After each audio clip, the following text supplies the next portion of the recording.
see me pretty I can see you. Let's see. Are we recording? Yep. It's the Cougarland podcast with Dino, who helped us win Andre Davis. You go by Andre now, right?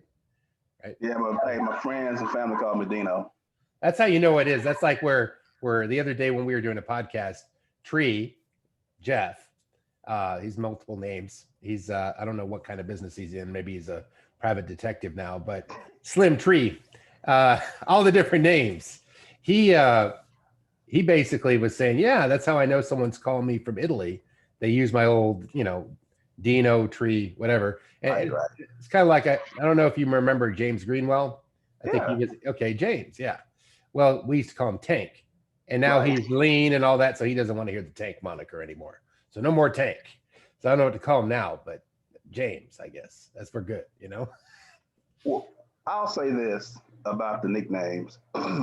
Dino's been with me from ever since I can remember, and so I know something. I have some friends even back home that I grew up with, and they don't like the nicknames. So now they tell you, oh, my name is not this. Call me by my name is Renee. My name is Jeffrey. My name is Greg. Whatever. I listen. I understand that, but I grew up calling you this. No disrespect. I'm always gonna call you this because after 30, 40 years, or 50, whatever it is, I can't call you anything, but that's all I know. I don't mind being called Dino. In fact, when you call my house and ask me to Andre, it's like, okay, it's somebody that I've met since I moved to Texas. But if you call and say, hey, can I speak to Dino? I know it's either family or somebody that's real close to me that I grew up with. And so, hey, I've, I've been Dino all my life, and I'll be Dino today I die. So you can call me Dino. Hey, that's what comes to my head, right? Well, it's crazy to, like we're catching up on a podcast. Like when I was a little kid, I used to think, you know what, man, I wish we had some kind of invention where we could meet, because when somebody left to the States, you didn't know where the hell they went. right, They didn't have exactly. there was no forwarding phone number. They might have been getting put up in a BOQ military housing, a Mhm. temporary number. And remember back in the day in the 90s and the 80s where you'd get a phone and then you'd move and you couldn't take the phone number. So you get a new apartment, that number's dead, Right. and then it was the recording machine and just stuff just kept changing. And then of course we all got caught up in life. We get on our mission, either go to college or, get a job or join the military. And then life started happening. And we're always like, oh yeah, I'll get back to my friends, or we're looking around for them in the beginning. Maybe they're all over here, but you don't see any. I mean, did you run into any VHS people when you came back, like in the first few years? Uh, I ran into, well, I seen Chris Summers. That simply, he was stationed, I was in Oklahoma. He was stationed in Wichita Falls, Texas, which is probably about 30, 45 minutes from where I lived. So he would come up and hang out with me when I was struggling in school. So he would come up, we hung out. In fact, Chris was in my wedding, believe it or not. Uh, and his dad drove all the way from Niceville, Florida, to come see my wedding, and turned around and drove back. They had a friend that was ill, and him and Mrs. Summers was taking turns, staying with him. And so he did his shift, whatever. Then he left and drove from Niceville, Florida, up to Arkansas. My wife's from Arkansas. Um, Attended my wedding, and then after the wedding was over, we hung out a little bit, and then he got some rest and he drove back. But them, and I haven't seen too many people. And then I think Nancy, I ran into her. Um, I ran into a kid from Naples, Sam Washburn. We he played football and basketball, and man, it was cool, and we connected in Oklahoma. His dad was stationed there. Of course, my dad was stationed there at Fort Sill, and somehow we connected. I can't remember how. It was so long ago. And another young lady that I knew from um, Naples, Mm-hmm. their dad was stationed at Shepherd Air Force Base, same location that Chris Summers was stationed at. Uh, Seen her once, and then actually seen Cheryl Dean a little while ago when I was in North Carolina. I was in Atlanta working for 7 months, and ran into her, so we hung out. But yeah, I haven't ran into a lot of people, and it's good that like when I talk to Tree or yourself, and like you was talking about how you hung out with this person, that person, and you flew here, hung out. I'm like, man, that's great. You know what? I need to start doing that. You got to. I mean, I met up with Chris Summers in Arizona about 7 years ago. Him and Les Rayford, him and Les met up. So Les was living out there, and Chris was out there in Phoenix, and I was visiting my buddy. I go, I'm gonna go make time to go meet up with them, because the one thing I think about is we are not on an endless credit line with time, And that's the truth. right? That's true. You got to seize the moment. And unfortunately, like I was telling you earlier, like reunions don't always work out with our timeline in life. But if Right. we could do something locally, or we can meet up with friends, like I know that you and Mark Parkin's probably going to meet up soon because he lives near you, and he's the kind of guy that make it happen, so he's right there. You guys play football together. So there's somebody in Right. your backyard, like, but you don't know whoever else is watching this. If you live in Texas, Dallas, Fort Worth area, Plano, whatever, wherever, Dino and Mark are, you guys might want to hit me up in the comments, because I'm trying to reconnect a lot of people. Yeah. And it's just nice, because I think after leaving Italy, we didn't meet other kids like us, because that cultural experience of going to Europe and then bonding, because it was us against the world, Americans on that base. And then going back to the States, and our identity is not something you can drive down to the street and see the Vicenza High School anymore. Right. That's You're true. like, so all these guys you might meet in Dallas, oh yeah, I went over there at Craxton High or whatever. I mean, I'm just making up some name. And oh yeah, it's Billy. Oh, that's Johnny. I knew him. He was in wood shop with me. And you're like, oh, all my friends they vanished. And then, so where were you born? And then how did you end up in Italy? How was that, the beginning stages of all that? Let me say before I answer that, also one other person that I really stay in contact with. You remember David Richmond? Yeah. Yep. Okay. Yeah, him and we have lost a little contact, but for a while that he was in the military. He was at Colleen. He used to come up to Dallas all the time. We used to hang out. But to answer your question, I was born in Lawton, Oklahoma. Uh, was born and raised there. My mother remarried, married my stepdad. And of course, he, shortly after they got married, he was being reassigned, there to Vicenza. And that was, I didn't want to go. I had a lot of things going on, as far as, sports wise, and, had a good chance of really going to my dream school, OU, Oklahoma University, and stuff like that. Had I stayed on scholarship, so I didn't want to go, and I wanted to stay, there with my family, my friends. I didn't want to uproot myself, and but my mother, she was defining, found deciding factors. That, hey, you know what? If I'm going, you going. And so when I got to Italy, I didn't want to be there, and I rebelled. I was rebelling. It's funny how that works. When you and I was talking offline, we all kind of just go through that one way or another. And Right. so, but I'm glad I did go to Vincenza, met some lifelong friends, met family, extended family, if you will. I think Vincenza, I was telling a friend of mine, I said, I said one thing about Vincenza, it's kind of like a fraternity, Yeah, it is. The cool thing about it is that we'll let other people come in. Right. Either you went to school there, that's great. Either you graduated from Vincenza, that's great. But if not, if you have a close friend of yours that come and hang out with us, we invite them into the fold. Right. One thing about a big family, we always have room for one more. And so I think that that's how I see it. And it's a good fraternity, if you will.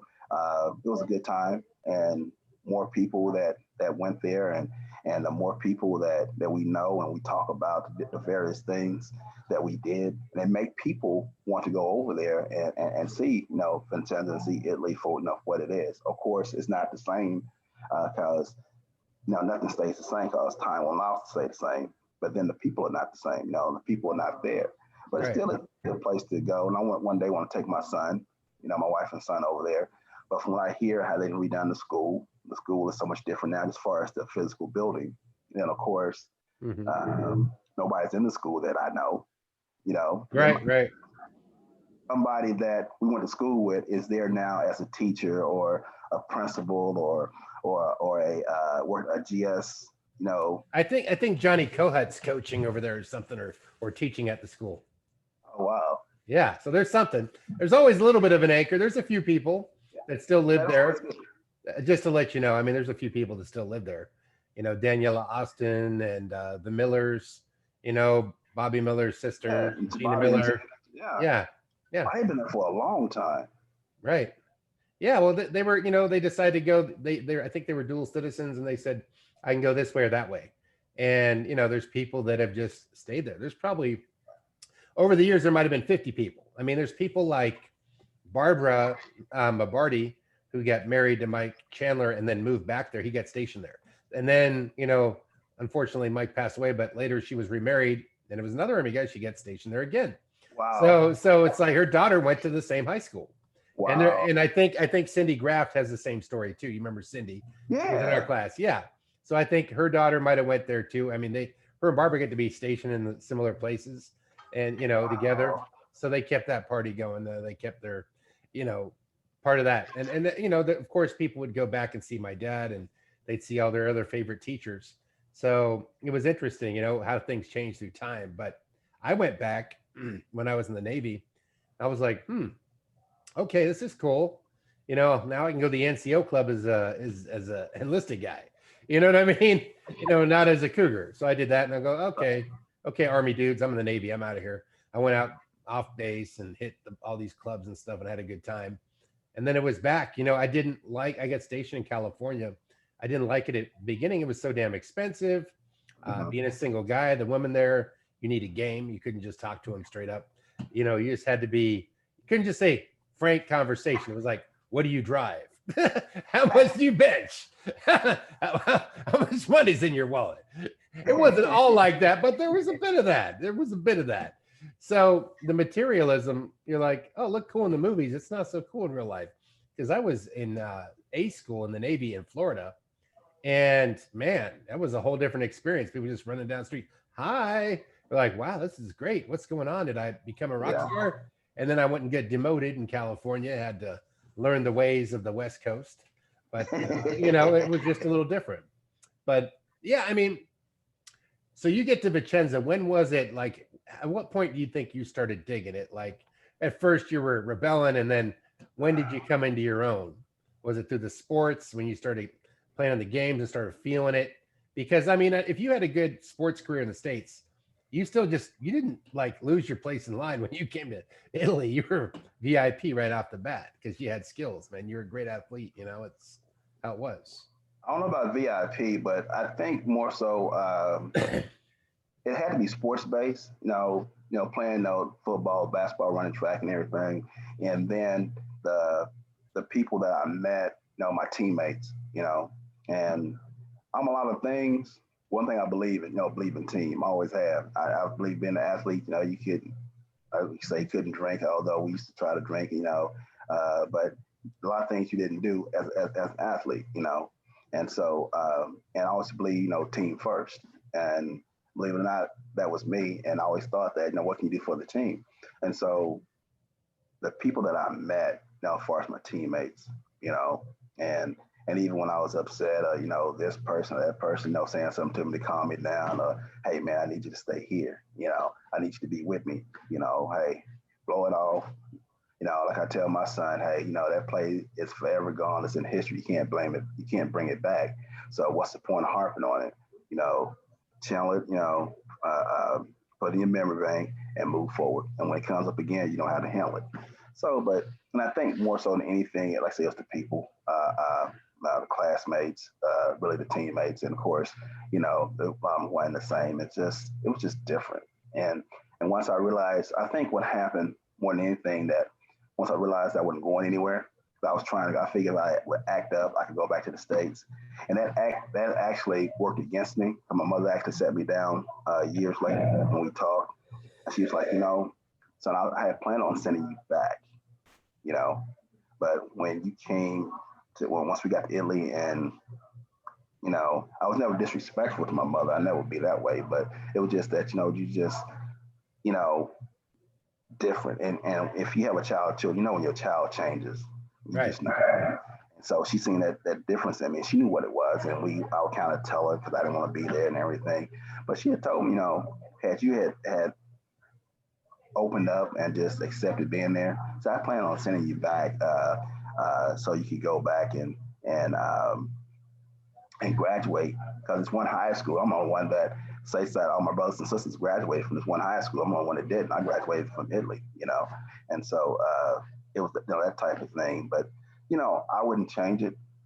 Well, a few things I probably would like to change, but for the most part, like I think it was Mr. The Cosell, the history teacher. Mm-hmm. I had seen him at one of the class reunions, and I was getting old. I said, I guess if I was in high school, I should have took this or that a little more serious, and I could have done this, done that.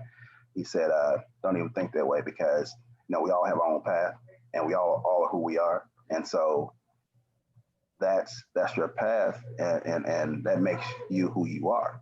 So, and we all have to go through life and experience different things, and so it would just set me up for for future endeavors or whatever. So no, it's cool. I'm happy. It's funny because there was people giving you nuggets of real knowledge, Yeah, but as kids, right. me included, my ears were like wah, wah, wah, wah, Yeah, Charlie Brown cartoon. Wah, wah, exactly. wah. I can't hear you. Do this and you'll have this. I'm like, man, what do you know? You just ended up living in Italy. Now, there's other people when you back to the States, like, man, I wish I could live in Italy. They had it made. Exactly. You didn't realize what you had until it was gone. Agree. That was a constant lesson moving forward in life. You don't realize what you had till it was gone. Yeah, It's kind of like you went into the military too as a reservist, right? In the army. right. Mm-hmm. So how long did you do that for?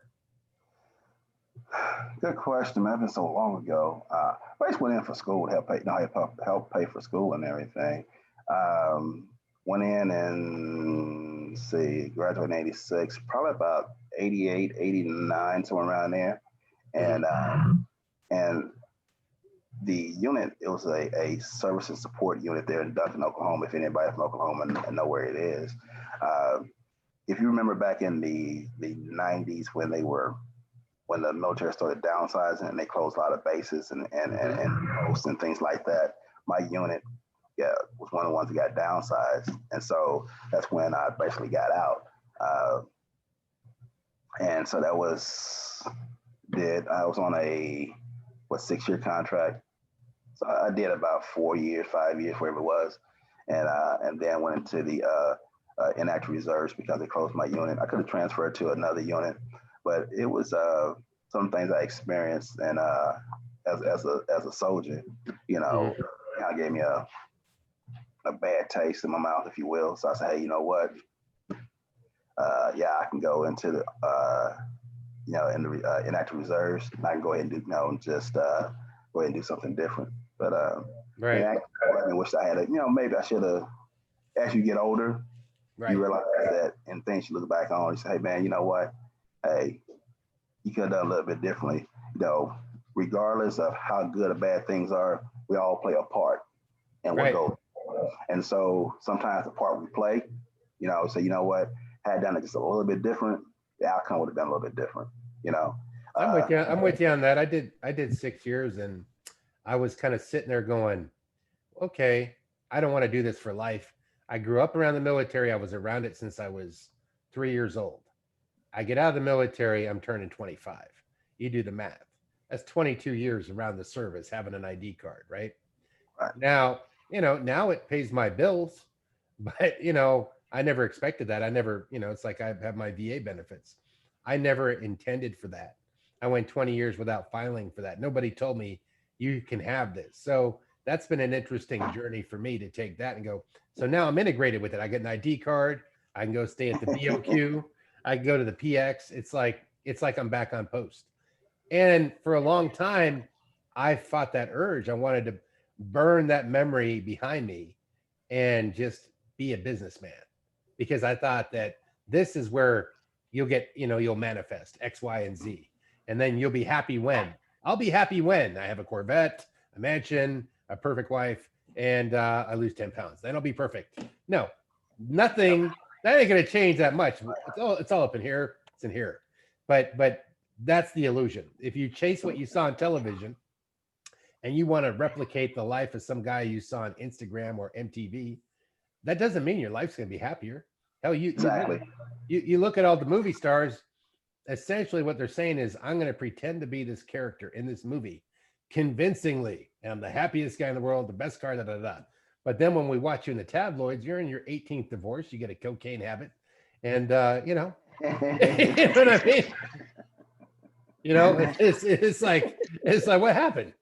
So that should really you're not watching all the moving parts in that idea.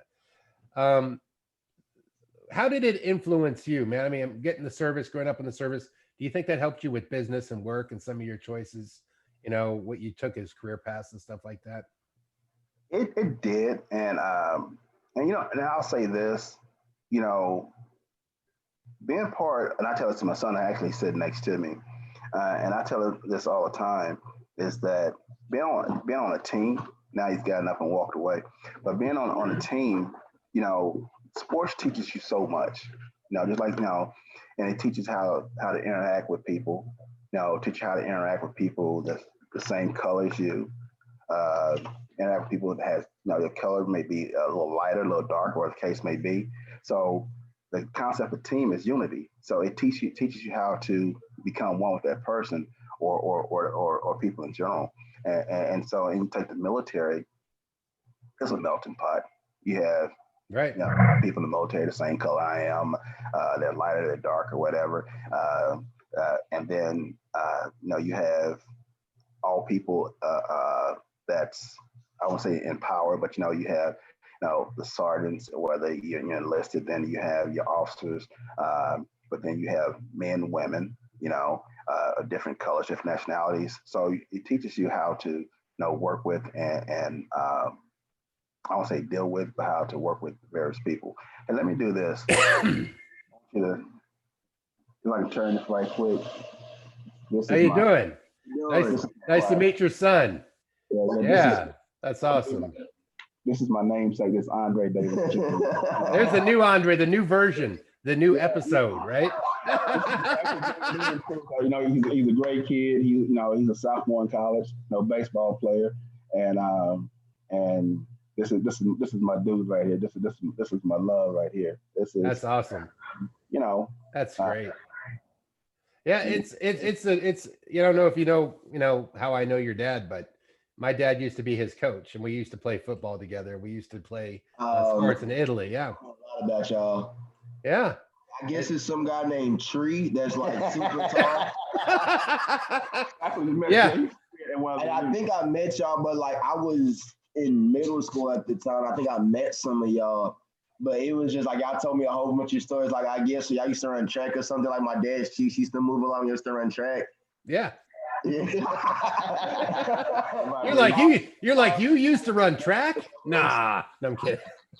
No, like I think in basketball too. He told me a story about basketball because when I was in middle school, he used to tell me about me being left-handed and not being able to my right side.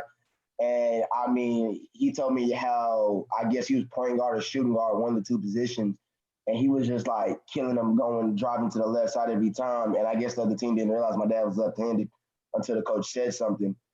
But I mean, he told me about you guys, and so I just know y'all. Like I said, it's all in good fun, and it's nice to see that he's getting to reconnect with some of y'all.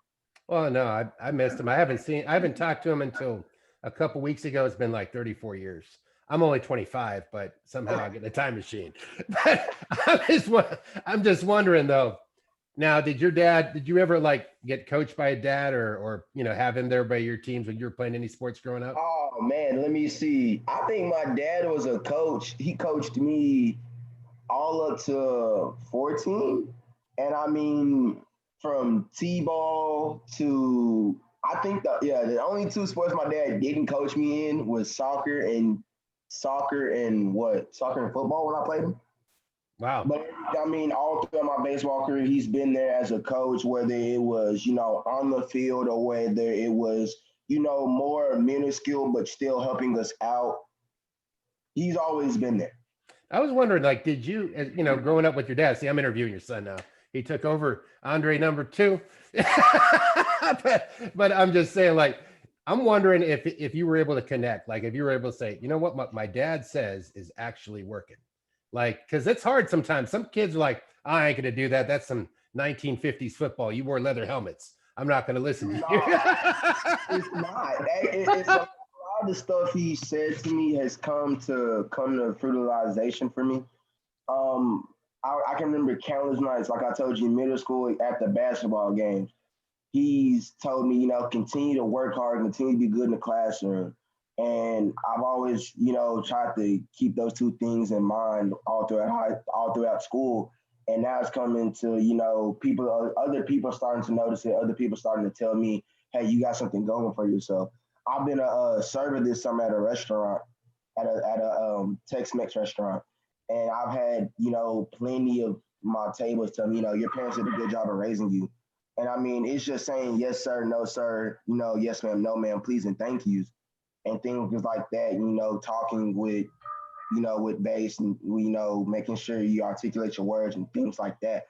And it's like I've had tables at least once a week, somebody will stop me and say, you have something going for yourself. I don't know what you're doing. Or like, where your path is right now, but keep it up. And it just goes back to him and my mother, really.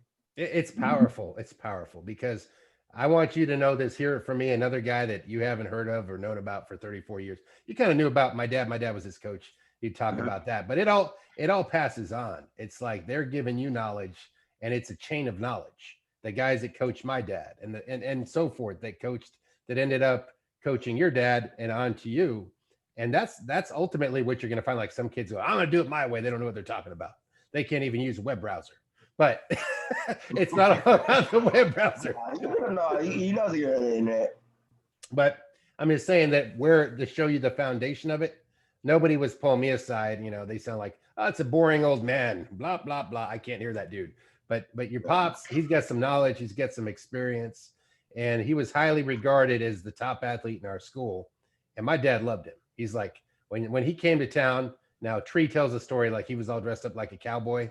Like he was coming out, sort of, maybe he looked like one of the members of the Gap Band back in the day. I don't know if he dressed that much up. No, what it was. I had an uncle. I had an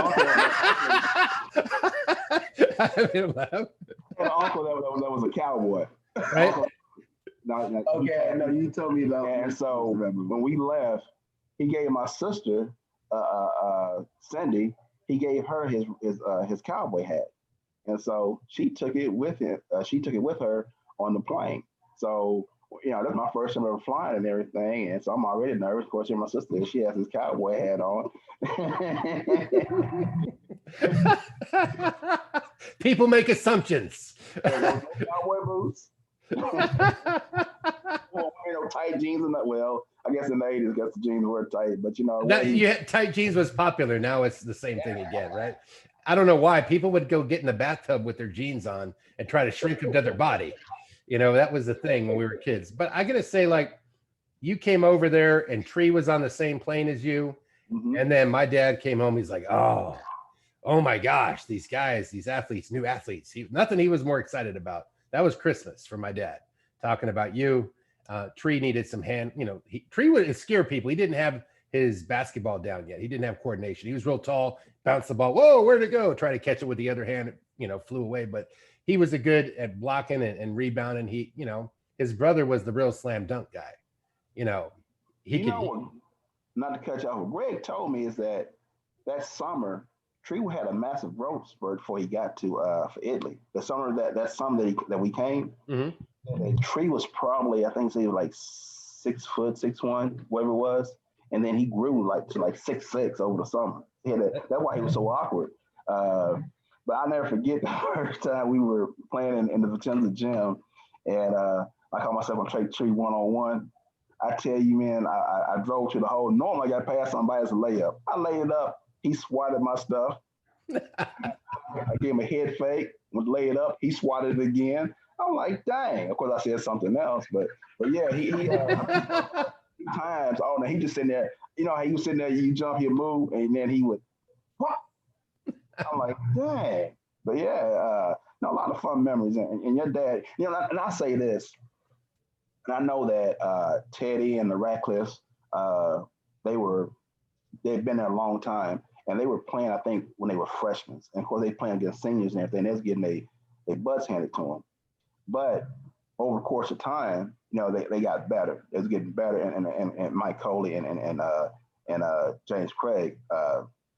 And so they were getting better. And then so by the time they're juniors and seniors, now they're the big kids on the block. And then myself, Tree, Greg, Javier, Glenn. I think Glenn was there too. But then all of Glenn us. Jones, great. I played DYA basketball with Glenn. Glenn was already a stud when he was young. I'd love to find him. Yeah, that'd be nice to see him. So we all come, and now you take Teddy and the Ratcliffe brothers and Coley and the guys that've been there, and then you had this infusion of this newness, if you will, the new people, and then it was like basically what it was to me, like a perfect storm. It was. And then and I'll say this: when I was stateside, I played on some teams. We had a lot of talent, but we didn't have the right coach. And there's times that you really need the coach to bring it together. And that's one thing my dad did. He was wise enough to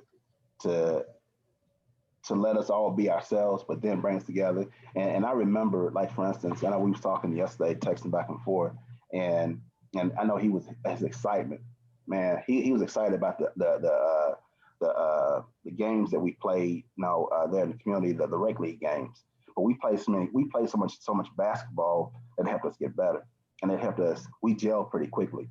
But what some people may or may not know, but I love going to practice, and take Coley, man. Me and Coley would go at it. He'd be, Coley was physical.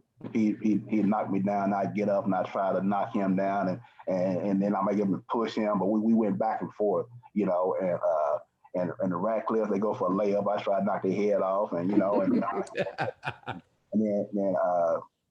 Paul, he be out in the corner. He wasn't. Paul knew better. I ain't coming. I'm saying he go shoot. But we battled in practice, but nothing ever carried over to the gym. Carried to the locker room or outside the court. We battled on the court, and they knew. And I think that one thing that when we all came, we brought a certain toughness, and I think Teddy can just roll with everybody. Teddy was already tough. I think it was more people that came in like Teddy. Yeah. And so and Coley was tough, but then we had all this toughness, and we battled every day, and so we all got better, but we all became a team, and we just played. And one thing about it, and your dad was there. He was I don't want to say the puppet master, because he was there. He just knew what to do, which buttons, right, what buttons to push, what to say, when to say. Strategist. He was a strategist. Yeah, he was. He was like the conductor. You're playing the music. He's just doing this. So, he told me being on unorthodox. Yeah, I can't even say it. Unorthodox. Thank you. Some people are like, man, he had a stuttering problem. No, it's just that some words I just can't say. Words I can't say.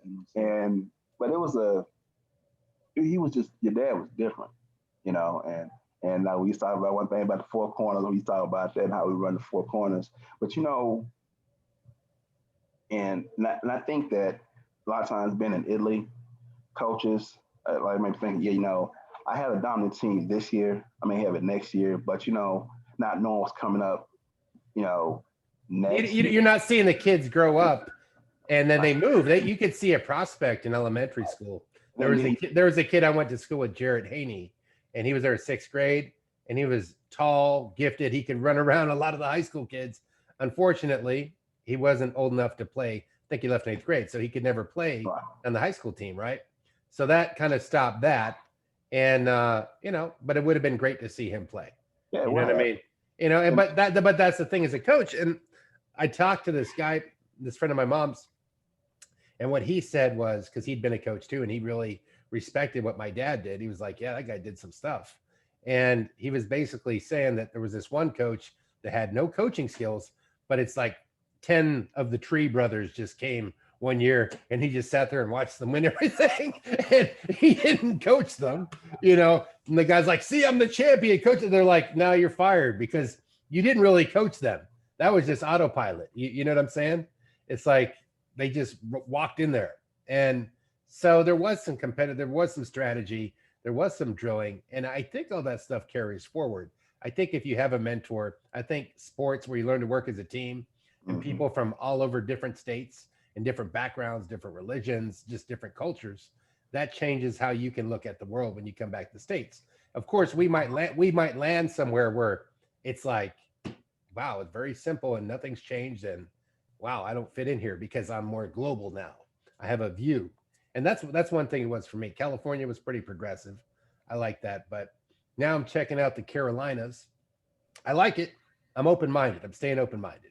I just know that a lot of Cougars ended up here because their dad get off at Fort Bragg, ended his enlistment and stuff like that.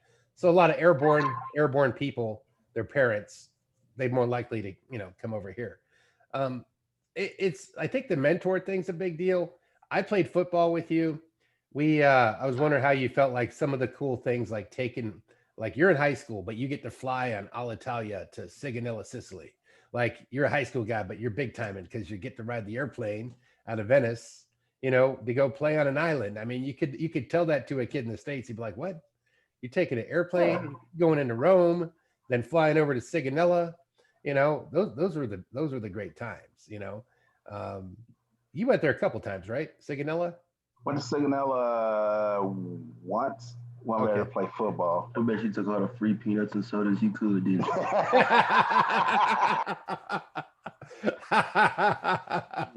Oddly enough, I did. I would do the same thing myself. The one thing I loved about Sigonella, it was 8-man football, and I never played 8-man football in my life. And so my whole thing, I just told Terrence, hey man, give me the ball. But in all seriousness, I knew that, and I told Terrence, man, I told the guys, I just need one block. An 8-man football, and we play on the regular field. Now you got 3 less people to cover. I said, man, I tell you what, I just need one block. And all I knew when I played, I said, man, if I can beat somebody to the side, I can beat you to the sidelines, I can turn it up, I can score. And those were my 2 best games against. We played Sigonella. I'm gonna say it here, but the chance. Then we played Sigonella. We went there and played them, and those were my 2 best games.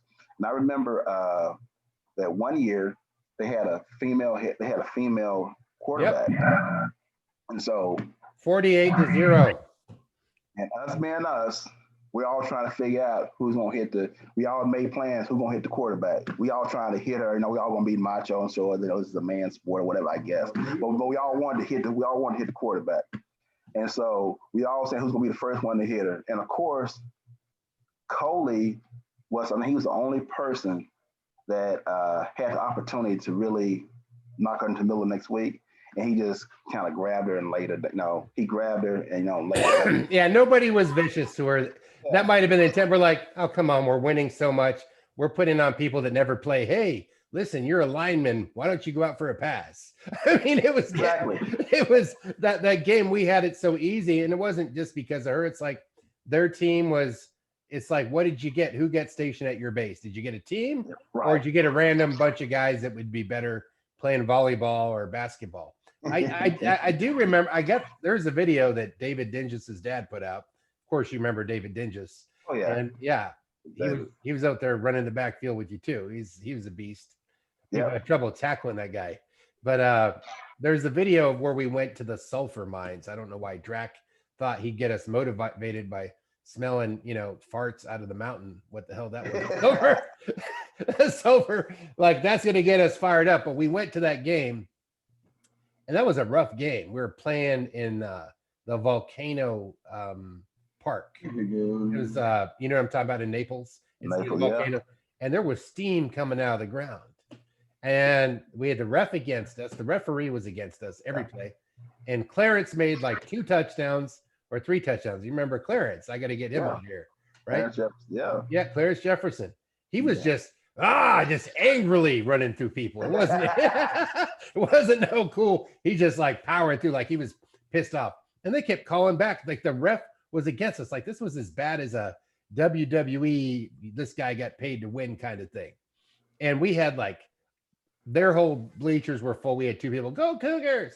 They had like, yeah, it's like that was like that scene with the smoke coming out of the ground in Kearney Park kind of reminded me. There was a movie later where Tom Cruise played football, which is not realistic, but hey, and it's a movie. Anyways, he's playing in this like coal miner town, and the fog and the rain. It kind of reminded me of a scene like that. But yeah, we didn't win, but it did, that one didn't matter as much. I think most of the shining you did was over in on the basketball court. And you did track, of course, too. You know, remember Rosanna? I've been talking to Rosanna Bonamego. Really? Yeah, Yeah. yeah. She lives out in Utah now. So wow. yeah, so We're she all was over. there. We're all over. We're all over, aren't we? I think let's see, Sean McCrae, the McCrae brothers. I think a lot of them live over in Indiana. That's where Okay. they're at. Yeah. I'm not a big Facebook person, but I have a Facebook which I got on once or twice, but anyway, I don't remember how to get on it because what my my log on is, to be honest with you. And I got on it, and I remember seeing Sean. I remember seeing Sean and seeing his picture, everything. So picture him when he was younger, and I think that. I read something about. I guess he's married, and he has kids and grandkids now and everything. So it's just I'm like, wow. It's You're just like, what happened? What happened? And then you get a look in the mirror and go, oh, that's what happened, right? Yeah, you see all this gray and and like, man. But then you actually see you seen my son, and it's like, okay, yeah, it's right there. So you've created part two, and I hope so. And hopefully a better version. Oh, for sure. I did. I do remember some of the days I talked to you about it. Like your brother, Bobby, he was over there playing football for the Italians. He was a big star in the Italian league. And that must have been so fun for him. Did you go to those games with him at all? Like him and Paul Doherty went to those too. I went to a couple and man, and I remember when I almost flew in when I caught the train down to watch him play. And one of his teammates picked me up, and we went to the game, and of course I got game free and everything. They gave me this royal treatment, man, because my brother.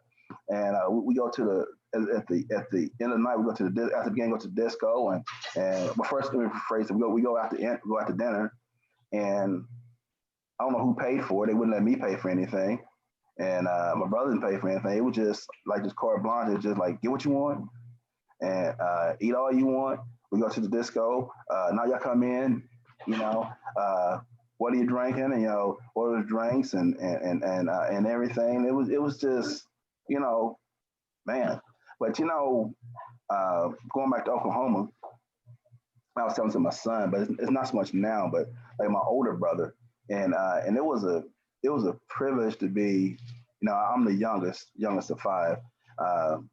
And it was a privilege to be their younger brother. And the reason I say that is not royalty or anything like that. It was just that my brothers and sisters were well known in our town. And I guess you can say hood famous. Like hood. Yeah. Well, it makes me think of like Friday Night Lights. Like they were like representing the school and the town, and that represented the town. That town might as well be the country, right? It kind of goes like in that dimension, right? And so I'm 13, 14 years old. This is park we used to go to, and the older guys are playing, and they won short. They were like, well, are you Bill Davis' little brother? Like, yeah, come on. It was stuff like that. Or you Cindy Davis' brother, you Bobby Davis, or my older sister, Diane, or, you're Diane's little brother. Yeah, so I was somewhat known, and not to toot my horn or anything like that, but it was just, and like you see a lot of the athletes, they have kids, and then the kids don't want to follow their parents' footsteps or whatever. I don't want to be in that relish in that limelight. I love it because it's like, man, yeah, I'm Bill Davis' little brother. Yeah, I am. I'm Bob Davis' little brother. Yeah, I'm Cindy Davis' little brother. Yeah, that's me. That's part of what you didn't want to give up coming back to Italy, coming over to Italy. That's true. And and even today, I can go home, or every now and again I meet some older people, and they say they know me, and the first thing come out of their mouth, yeah, you're Bobby's and Cindy's little brother, aren't you? Yeah. Mm-hmm. That's part of me, just like Dino's part of me that you can't, that I would never try to run away from. And so, no, it's good to, to have that, to have older brothers and sisters kind of pave the way for you, even though I'm not saying it's on a grand scale outside of my little neighborhood or whatever. People may or may not know who I was, but it's just good to know that that my brothers and my sisters, was known, and it helped me, a lot of times. There's still a few hundred people at least or more that knew you from Italy. That's the crazy part, is that you're known and you're remembered, but you don't feel remembered when you're sitting around the house and you're not thinking about that. You don't feel like that ever existed. You know what I mean? Like, oh yeah. Oh yeah, that happened. Yeah, I mean, come on, you're being like, homecoming king and all kinds of things. It's like you had the whole layout. So in one way, I'll say this, my observation, you gave up the local status, which is a beautiful thing.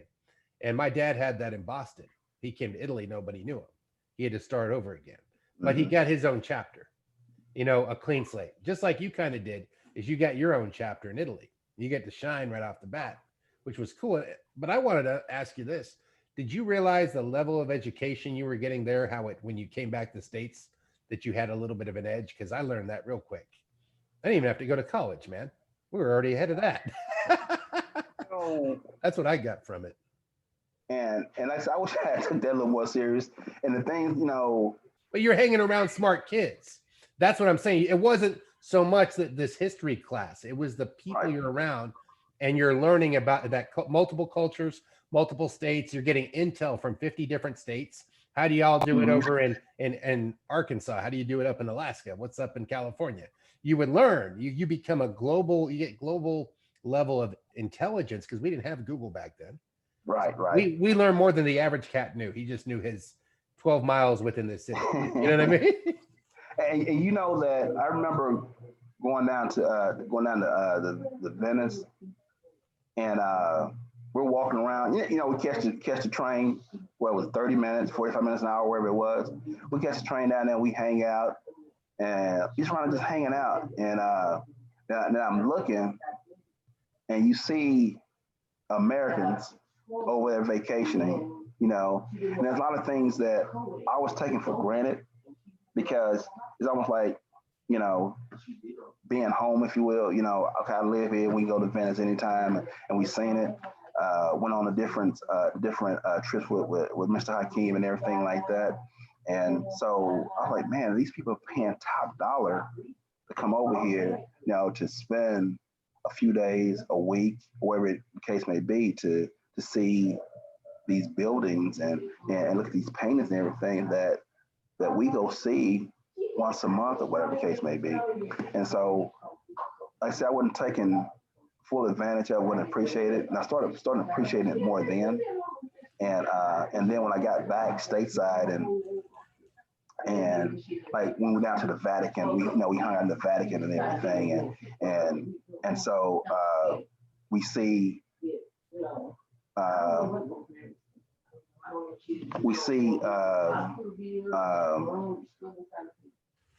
the people, you start talking about it or talking about, when before I die, I want to go here, I want to go there. I'm like, I've been there.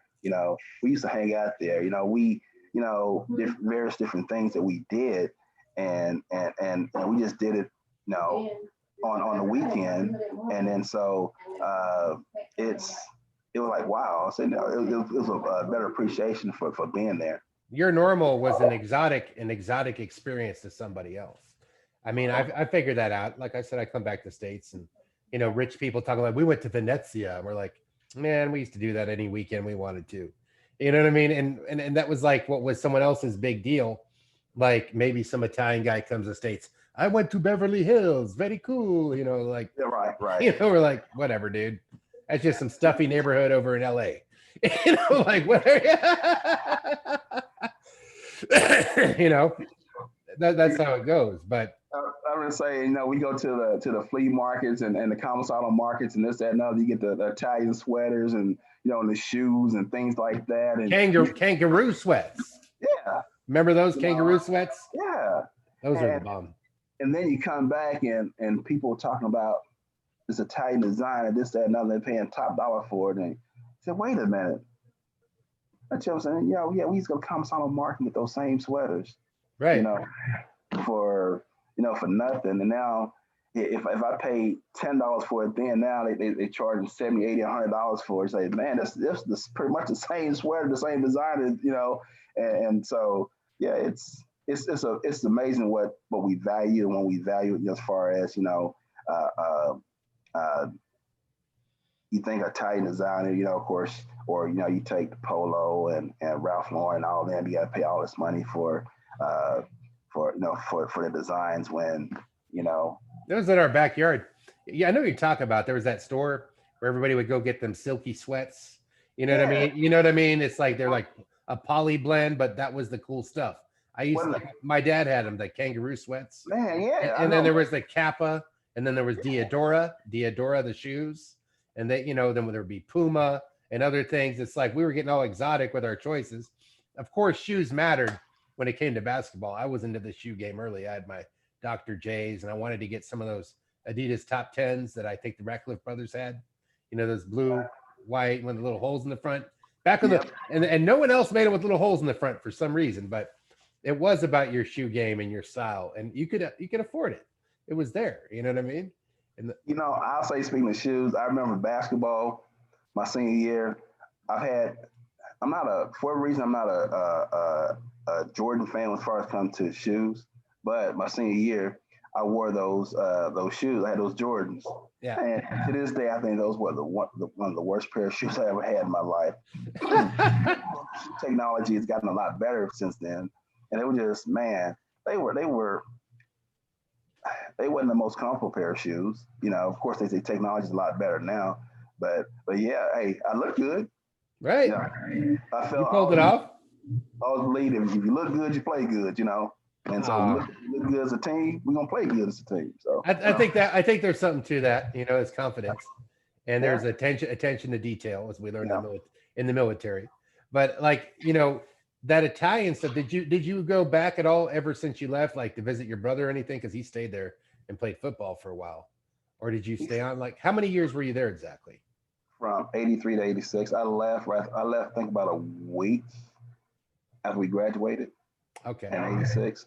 And excuse me, and haven't been back. Now my mother and my stepdad, they went to Germany, and at that time I was in college, and I started to go over there just to visit or what have you. And my plan was to go over there and then try to make it to Italy, but for whatever reason, I never did make it over there. I haven't been back, and I think that it would be nice one day to go back.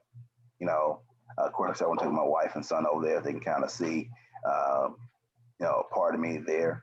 But that part that we know, of course, like I said, is gone with this. For one, they didn't read, from my understanding, I didn't read down to school. Yeah. And of course, nobody's there that I know. And it would be nice one day to go back with a group of people, and kind of like we were on that one podcast. Yeah. We were just hanging out, talking and laughing. I had so much fun in a long time. And so I think that would be fun to go to take my wife and son there. Well, I think this appeals to the funnest part of our life, right? You know what I mean? Where otherwise, as we get older, life gets all serious. So we're going back to the good stuff. You know what I mean? Just think, back then, all we had to do was just wake up, go to school, and just just have fun, whatever that may be. Whether it's playing sports or hanging at the team club or going downtown, whatever the case may be, it was fun. Like I said, we didn't have any worries. No, there was an adventure. Like you talked about going to a disco when you were in high school. You wouldn't be doing that in the States. You'd be getting guarded and all that. You're getting treated like the big kid. Your brother's over here. Here's some grappa. Try some sambuca. You're like, damn, Bobby. And I know that's how it went down. It was pretty neat. Did you go out? Did you hang out downtown much with your, when you weren't playing ball and stuff? Or what would you do in the summer? How would you spend? You'd probably be playing ball. I know you. You guys, you and those guys were always in the gym. You and the Ratcliffe brothers. Yeah. I was like, why y'all in the gym? I'm going to the swimming pool. I'm going over here. We had different choices, but that was it. I grew up in the gym. Dad had the key to the gym. Here, ever since I can remember, I ended up owning a gym. You know, it's like I tried not to. I tried not to. You know, I worked in the health club business. I was wearing sweatpants like my dad, except I was selling. It was like, what? How does this? You know, as much as you try not to be, you become. You know, it's amazing. Who would you like to see on here? I know we could get another group together. I just want to get a one-on-one and then get everybody back in the one big collab. You know, like Oh man, especially that group that we had on yeah, right for Thanksgiving, for sure. Uh, I'm open for any and everybody. Let's say we can fill the screen up with everybody, and as many people we can get on, and just this is fun. yeah, This is a way to reconnect. We can all take a few minutes out of our day just to reminisce for a minute and to catch up and to see uh, how we're doing. Of course, none of us look the same. Whether as you see, yeah. always and wearing glasses, and of course, uh, Champion. larger shirt than I used to wear before, and so some of us got like this, some of us got like this. Yeah. That doesn't matter to me. It doesn't matter. It just seeing my friends and everything, and just laughing, and then another thing about this uh, is that you may wind up seeing or been on with people that you knew, but maybe you didn't spend a lot of time with. But then you get on, you start talking, you're like, man, You get to know more, and you actually realize that you did. Like, I took a 3-hour bus ride with this guy. I forgot about that. right, he always been this cool. Like, man, Right, right. Just like when you sent me that picture, I didn't realize, maybe because I hadn't seen a yearbook in a while, but hell, we was side by side in the yearbook. I Right. like, man, I didn't realize that. Well, you So, always had my drone. I mean, I'm not kidding. My drone, my dad. You know, I was attached. I was the drone. I was attached to that story because I was going to run into you guys whether I was playing on the team or not. I played football with you, but basketball, I opted out, and track and all that. I wanted to go party with my buddy Mark, and nothing wrong with that. my thing. Nothing wrong with It, that. it was fun. I had a good Right. time, and I gotta say, whatever was a tough day there, as you get older, like that was nothing. Whatever your worst day and your toughest thing you went through there, that was nothing. But I do think it comes down to the people. I mean, there's a new, I don't know if you know about this.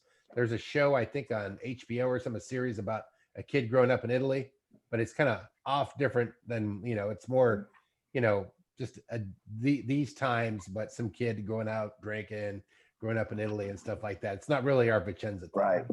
But the Vicenza thing was extremely special. And I tell people that some people are a little timid to come on these things. I don't know why. Hello. Hi. Why? Hi, nice to meet you. I'm Len. Nice to meet you. I'm his classmate. Oh, okay. Yeah, we used to do our science projects together. I'm kidding. Now I played football with him. Lynn, Me and him, we used to knit together. We were making macrame. I'm joking. When you said science project, I was like, what?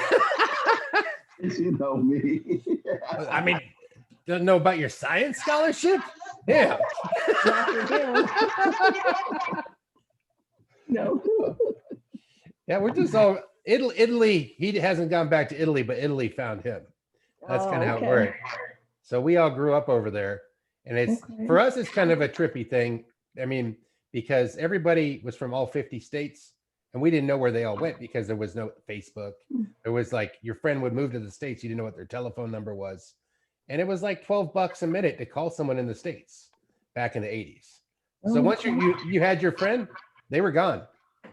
And maybe just by chance, like in a movie, you'd run into them one day at a truck stop in the middle of,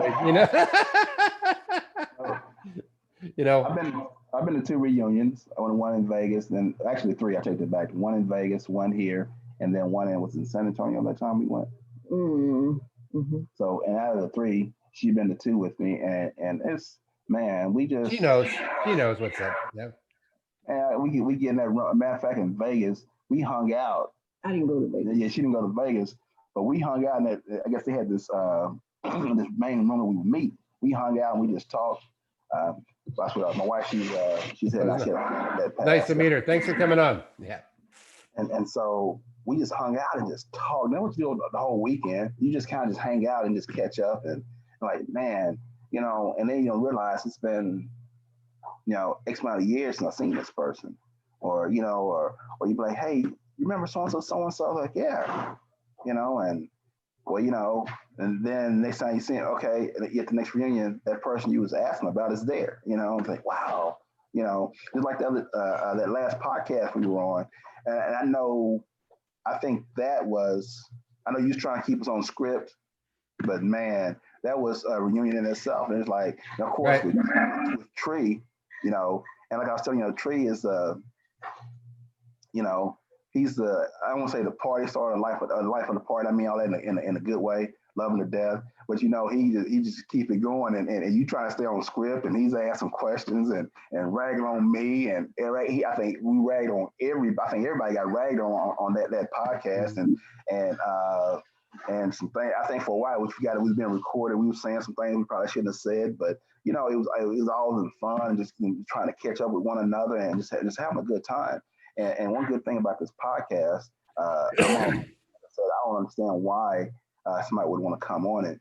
I guess everybody has their reasons, excuse me, unless maybe it's a health reason or something where you can't, and but seriously, come on and say hi and spend some time and try to reconnect, because like I said, we all getting older. We're not getting any younger, Right.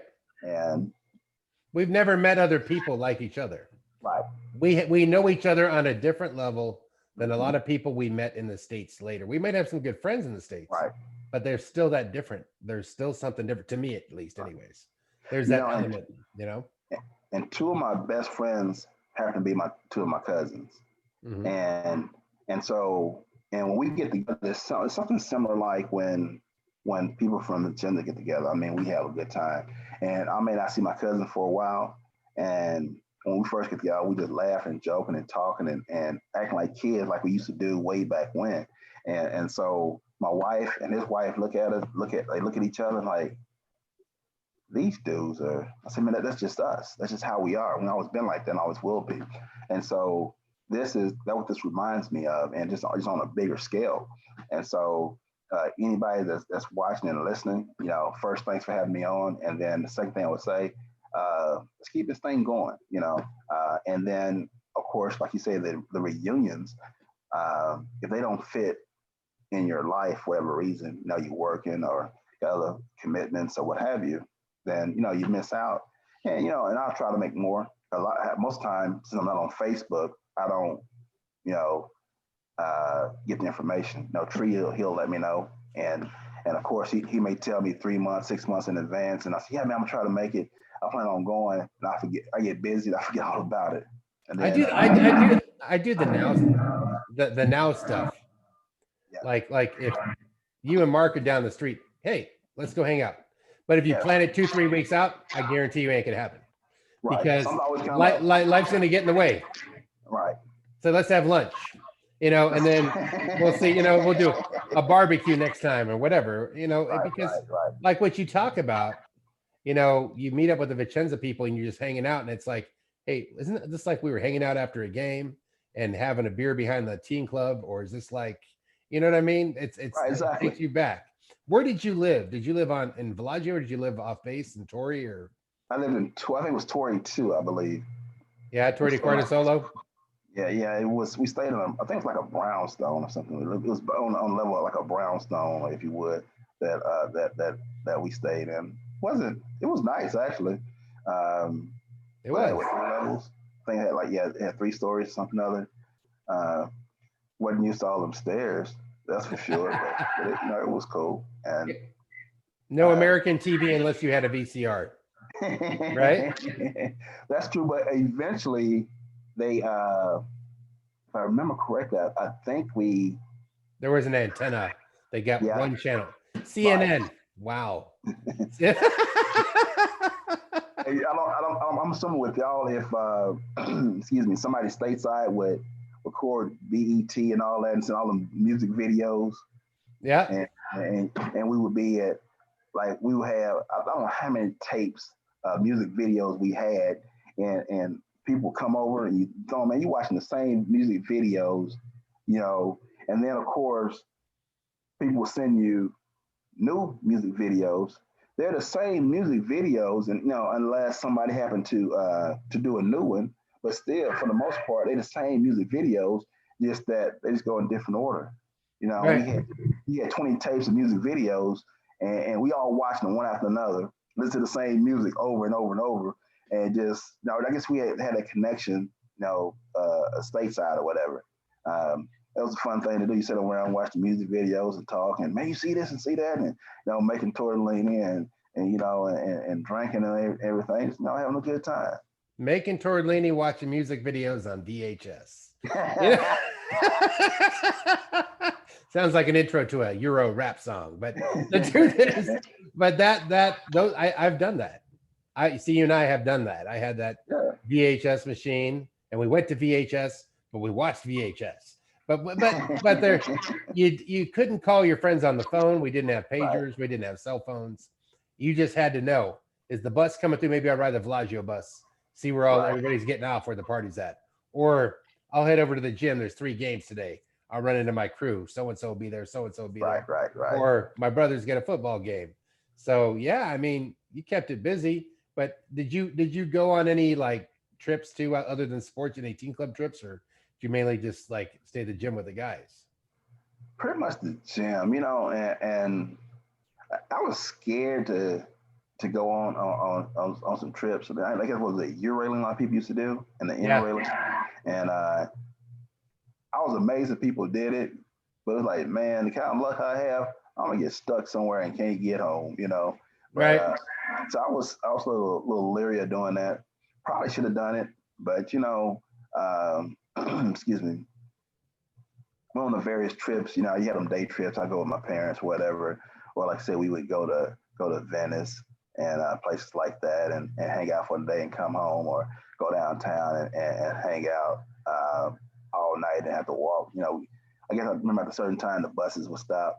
Yeah, the number 1 bus. Yeah, went right up to Post, and if you had to get back to Bellagio. But here's the thing: I was talking with Kevin Merritt, because we used to ride mopeds, ride bicycles, or walk. Like I'd walk from my, and I thought I was walking 20 miles. And I look it up; it's like 3.6 miles. Really? like my brother. Well, because in kid miles, those were 100 miles. Right, exactly. But my brother said he went back. And he had a rental car. He goes, man, you're in and out one side of the city to the other in 10 minutes. It's like, it's over. Wow. You done consumed it. Bam. It's like a snack. It's not a meal, and that's kind of how it went. So our perception, right? Exactly. But we're going to find out who else is in Texas so you guys can meet up. And then I'm sure Tree will see you on his way back through Kansas. He's going to come out here on the East Coast, maybe visit his brother in Georgia. Right. One thing about Tree, and I'll throw you in that as well. And what I'm ready to say is that, he keeps in touch with a lot of people, and he goes visit a lot of people, which is good. And that's one of the ways of staying connected, And so, right. No, that's a good thing. And I know you said you in North Carolina. Are you in Fayetteville, or where are you? I'm living on the Outer Banks. I'm on Kill Devil Hills. I'm on the island, right off the ocean. Oh, really? That sounds nice. It is. It gets windy, though. You see some waves. I mean, we had a tornado warning like a week ago, but it's not really big tornado land because it's like Florida. Like, it just flies over. Like the rain flies over because it's thin. So there's not a lot of land mass like Texas where it can get stuck in a valley or something. So, a lot of times clouds don't break up because there's no mountains or there's no opposition. So here it's beautiful, though. I love it here. And I got a Navy buddy down the street, but he and his girl staying in because of COVID.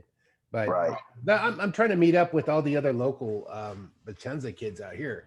There's quite a few. There's Barry Pinicky, Christy Clegg, Dennis Smith, Eric Silseth, and I think there's another 1 or 2 more in there. Oh yeah, Harlan Calhoun, who played basketball with you.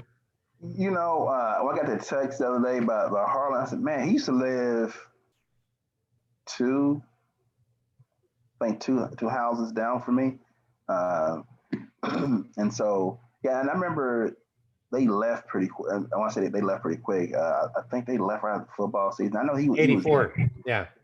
For a short while, and then they left. But I hadn't thought about him, and like, man, I say, man, I hadn't thought about him and God knows how long. That's a good thing about these podcasts, for one, and that, you can reconnect people. And then two, like you say, you trying to, go link up with people. And I think that's a great thing. And It helps our old brain.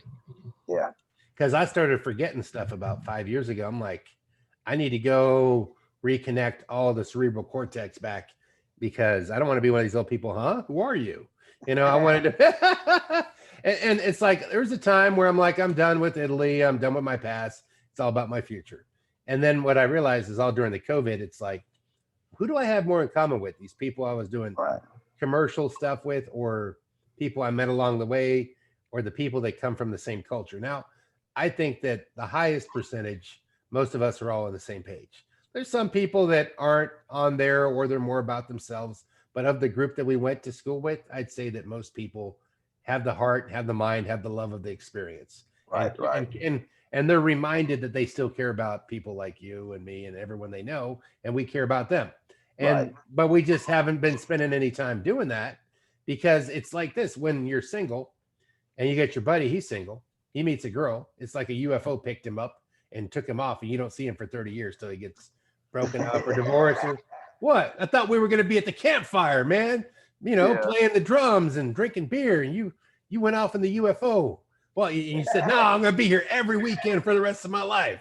And bam, you're gone. And that's how it goes, though, right? That's true. Isn't that the experience? And we all thought Vicenza would go forever, or what did we know, man? I just know I wanted to go be a businessman and go manifest in California and live the dream. And I had taste of the dream, and also had taste of the failure that comes with it. It's not a perfect route. That's true, and that's the thing, that I know everybody had goals and aspirations and everything, and what people, I guess, what we didn't realize, what people don't realize, is that life is not like this. It's more like this, and the ebbs and flows of life, and sometimes the ups and downs, they're this much apart, but it could be just like this, but you have to go through, the bad times, the hard times, to appreciate the good times, I think so. I mean, I would have done this podcast. It's just my personality. Whether I was going through a divorce or losing money, I would have done it anyways. I mean, I remember, giving a pep talk to a classmate who's, up there. Actually, it was John Bonamago. He's like, oh, you're just kind of floating around. I'm like, hey, man, come on. And I had like $13 to my name, and I'm drinking beer on a couch in Dallas. I don't know what I was saying. And I'm like, and going through a bad divorce and all this, but I still would have done this. I think some people, it depends how you take the hit. I grew up getting in trouble. It's nothing new. I've been on a good plane for a long time, I'm pushing to stay there. But I'm just saying that it's how you react to it. I think some people, if you never face adversity and you were the perfect kid and you had straight A's and you get the top job, and then you get married and you're like, look, and you get the perfect Facebook picture, good for you. I hope your life's that good. But there's a high likelihood that you're going to, because 4 out of 5 marriages end in divorce, you're going to face that adversity one day. Something's going to happen. That's going to happen to a lot of people. If you get a good marriage, that's as winning as you need to be. If you're happy being single, that's as winning as you need to be. It's whatever works for you in your life. It's not for me to judge or me to tell anybody how life should be. That's what I've learned. I've learned to stay in my lane. When I was opinionated when I was young, right? And I agree 100%, and I try to stay in my lane, whether it's professionally or personally or what have you. Like you said, I've been married 23 years. Who would have thought? And I could tell just by seeing your wife next to you, you guys got it good. You guys have a nice energy. I met her. I used to work at GE, and I met her at GE, and she's a nice lady, and as you see, she gave me a beautiful son, and life is good. I wouldn't change it for what, right? It makes me who I am, and like I say, you got to go through to get through, and if life was peaches and cream every day, it'd be boring. But when you have a little adversity, here and there, and you got to scratch your head and figure out how to get through this and that, and I remember, who was our valedictorian? I'm trying to think his name. German guy, Olaf. His name was Ed. Wasn't his name Ed? Oh man, the valedictorian. See, since I wasn't a valedictorian, I don't remember any. I'm kidding. Well, we had a German guy. I don't know if he was the valedictorian. Olaf. He was pretty high up there. The German guy, Olaf Rusk. He was really smart. I don't know if he was a valedictorian. I know David Dinges was doing good, and trying to think who else was up there, man. But Ed. For some reason, Ed, sticks in my mind. But I remember what he was saying. Cause I remember we was having that crisis going on around the world, and I remember he was saying, and it holds true. Whenever there's a crisis, the first thing we try to figure out, oh man, that's a crisis. How do I handle this? How do I handle that? And while you're trying to prepare for that crisis, and before you know it, you've gone through that crisis, and now there's another crisis that's staring you in the face. And that's what for the most part life is things that we go through. Right. And some things we just breeze through. Other things it's kind of like hitting a brick wall. You got to figure out to go over it, around it, or under it. And once you figure out how to maneuver to get past that obstacle, then something else pops up. Not saying it's the next day, but something else. And it's not quite the same as it was before. That issue or that crisis that you dealt with before is not quite the same as this one. You can't use that same blueprint to get past this one. Right. Maybe start and use some of it, but you have to add to it, take it away. But it's on the fly, and you figure it out, and you through that, and then something else pops up, and so, but adapt and overcome. Always, so, always be ready to adapt and overcome. I mean, there is a saying. It was an old forefather saying, "The price of freedom is eternal vigilance." So that means you can always be on guard. There ain't no just sitting there. And it was something that you said, like, you have to always wait. The other shoe, you're going to be ready. Say, it may happen. It probably will. So I'm always ready. And that's the mindset I think I adapt when I look at life like this, right? Just always be ready. But there's something you said about success is one thing. I think it's your friendships and your memories and your experiences that matter most.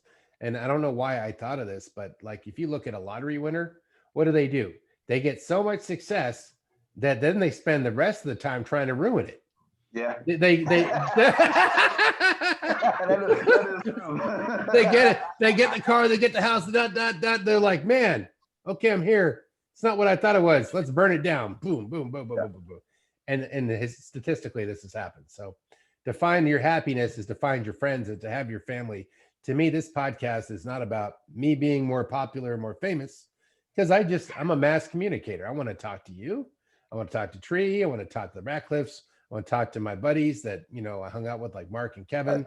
I want to talk to people that I didn't even hang out with, that I would have talked to more because I lived over here, not Bellagio, or you lived over here, but we all hung out and we went on a trip to Germany or something together, Exactly. And that's the thing. It's like, how many of your local stateside friends have you traveled to Europe together? Let alone just to the next city, you go and just think about, as you were saying, I was just thinking about how when, of course, we're playing the various sports, we go to, to Rome and Naples and Brindisi and places like that. We're gone for a week, playing ball or whatever. And so we have to take care of one another and, be around one another. And it's like, you don't do that stateside. No. They go out of town, they go play a game, they're back that night, or we were sleeping in gyms on the floor with each other in different schools, in different cities, maybe we had a cot sometimes or at a teen club or whatever. Here, this is your hotel. And the thing about it, we didn't think much about it. We was there hanging out, having a good time. When y'all did the trips together and everything, like you did the Euro and everything, y'all just going, you hanging out. I know some people saying a lot of times they just slept on the train, and they knew there was gonna be a particular place they were going. When we get there, we're gonna find a place to shower, do the hygiene. We're gonna go party, have a good time.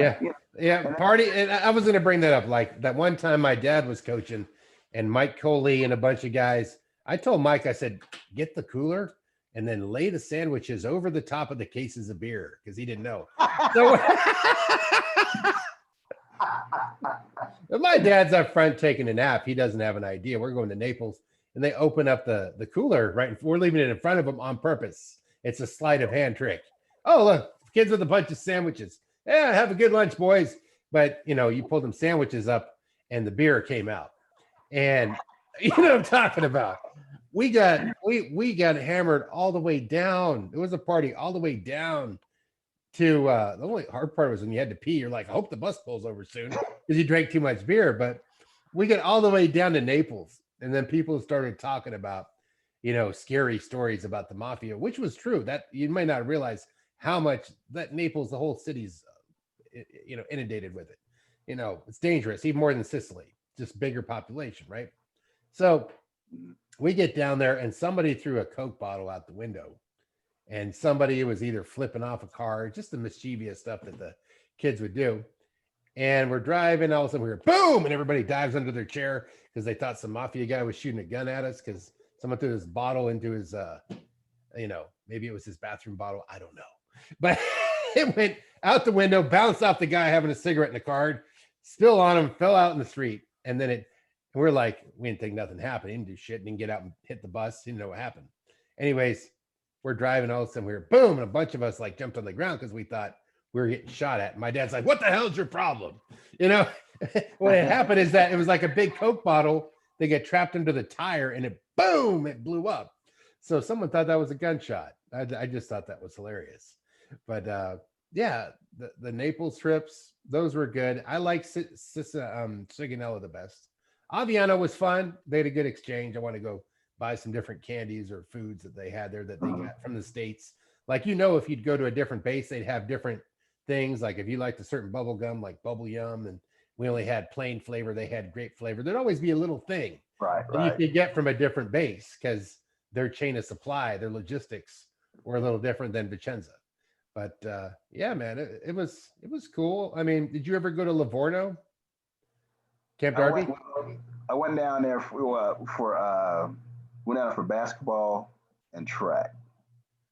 And so, yeah, it was the Pisa Leaning Tower. Oh, Pisa, yeah. And speaking of, that's another good thing about about being there in Italy. And we may went on a trip. We'll use Livorno for example. And although either we got there early or we had a game or what have you, it seemed like they always built a little time and do a little sightseeing. We go somewhere else, and so that's cool. And got a chance to buy the replicas of the Leaning Tower of Pisa, this, that, and other. So that's cool. That's not something that you can do here in Dallas or in Oklahoma or anywhere else for that matter. Excuse me.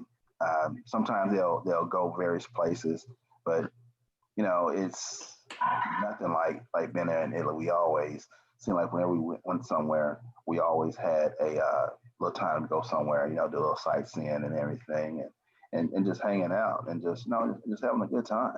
Things that we didn't know the value of while we had them. Oh yeah. We're like as a kid, you're sitting there. I'm gonna cap this off because we did a good podcast here, but I was gonna say, as a kid, you're sitting there going, man, I don't want to look at this old stuff with these old people, right on this old boat in this old city. I want to see something new. And that's how I felt, and then I get back to live in California where nothing's longer than 100 years old and it's all brand new stucco buildings. You're like, man, there's no history here. So it's the grass is always greener, if you get my point, Right. Like you're weighing one versus the other. But so any shout outs, anybody, tell me who you want to see. I will hunt them down. Like one-on-one. Wow. Who I like to see? I haven't had Teddy on. I haven't had Tree on. I haven't had well, I could have Les on. I think Les was on my brother. If he wasn't, I'll have him on. Yeah, I'm saying I'm open, and I don't mind doing this again, or if you have a group together, and as long as I'm available to do it, I do it. it's good to come on and just talk for a while, have some fun. And it's good to see how, one, it's good to see that person or people, know that they're still alive and doing well, first and foremost. And then we've all, ventured out and done or doing our own thing. And some of us may be doing the same thing, And then, like I say, some of us may live 45 minutes away from one another, an hour away from one another, and been neighbors and not know it. And so it's just good to bring on as many people as possible and just and just reconnect and have a good time and see that face. Like I said, nobody looks the same regardless because we've all aged. No, and it's not a beauty contest. It's not a status contest. It's about the love. It's about the people that mattered when we didn't have money. We didn't have politics. We didn't have adapt things later that some people did as adults. You know what I mean? It's like who we were at the core, our formative years, who we were as people at our base. And that's what I go to find. And then we are proof to each other that we can succeed, that we're all still alive and we can keep going. And that we're still in the game. We're still on the gongs. We're still on the TV show. And I challenge any and everyone to do the podcast. And I also challenge, I don't think that podcast that we all did right before Thanksgiving, that was fun. If your podcast is anything like that, that's going to be great. But I don't think you're going to find another one unless we all get that rowdy group together again. Well, first of all, if you have Tree on it, it's automatically going to be over the top. He's holding out. I got to hold out on my blockbusters, right? Normal, extremely wild guy, and put him out like every 10th podcast. I got to dig one of those up. But so, and I guess for that to be my first podcast ever, but that was an experience in itself, just having been on a podcast, but to be on a podcast with the people I was on, right? That was great. We just sit there and talk about various things, and people, like you say, people bring up stuff, and you're like, dang, well, I hadn't thought about that in years. I haven't thought about this person in years. Like, wow, we did that, and how. I don't say wow, just how we used to do things, and like, man, I can't believe I said that, or I did that, because you'll say something, but Dino, you said this or said that, or you did. I say, now think about it, yeah, that was me, that's something I probably would have said or would have done, because that's me, but no, that's cool, but and just to see how, like I say, it's not a popularity contest, and me personally, I could care less about how much money you have or don't have. That doesn't bother me one way or another, but just to see, like I said, you're still in this game, and that you're doing okay. And that's the game called life. Yeah. Right. And that's where it's at. I mean, I probably had a longer conversation with you in one sitting here than I did there, even though I had a lot of conversations with you here and there. Mm-hmm. And maybe 3 minute, 5 minute. We're like sound bites. That's the way we were, though. Yeah, I know you was trying to keep us on track. What Tree wouldn't go allow that. I wasn't going to try. I wasn't going to try. I said, man, the heck with that. We don't have this fold. I think we were just hoping, okay, try not to cuss too much. Try not to do, and so we don't have to edit everything. But hey, just let it roll. And some people may see it and say, you know what? All they was doing was just clowning, but you know what? We had a good time, and I hadn't laughed in such a long time, and just like, and just that connection and just talk about various things. In fact, like last night, I was telling a good friend of mine about how when I think it was my sophomore year, was down in, it had to been, no, it was either Naples or it was Rome. I can't really remember. Brindisi was another one. Brindisi.